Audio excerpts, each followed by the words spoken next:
Hey, it's Ashley from Woodyatt Curtains, and today we're going to show you how to measure your window for roller blinds.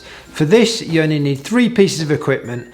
You need a metal tape measure, a pen or pencil, and a piece of paper. So first of all, we need to check, is the windowsill deep enough for a roller blind? And measure from the window frame how far the handles are sticking out. For example here, the handle sticks out 3.5 centimetres, so we'll add on an extra centimetre for clearance, so that's 4.5 centimetres. The brackets on the roller blinds are 5 centimetres wide, and we don't want to be screwing right on the edge of the lintel, so we're going to add on an extra centimetre again.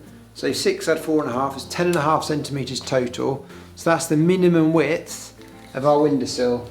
Right, okay, and the second thing you want to check is, how wide are your window frames? Ideally here, you'd like the window frames to be at least 30mm or 3 centimetres wide. This is because the width of the roller blind fabric is less than what the actual blind width is between the 2 brackets.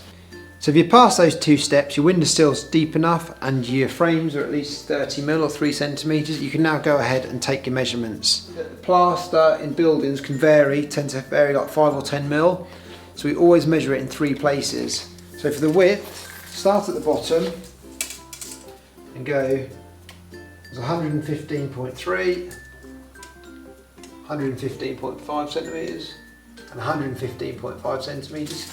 So there we'd write down the bottom measurement, which is 115.3, and for the height, start on the left, 112.5, 113 centimetres, 113 centimetres. So there we would take this measurement, which is 112.5 centimetres. If you're fitting the blind on the outside of the window recess, it's personal preference how wide you want to have it. Normally we'd recommend at least like 7.5 centimetres on each side. We've also got another video on how to fit the roller blinds that you might find helpful. But if you like this video, please give us a thumbs up and subscribe to our channel. And if you've got any questions, please write them in the comments below. Thank you very much. Goodbye.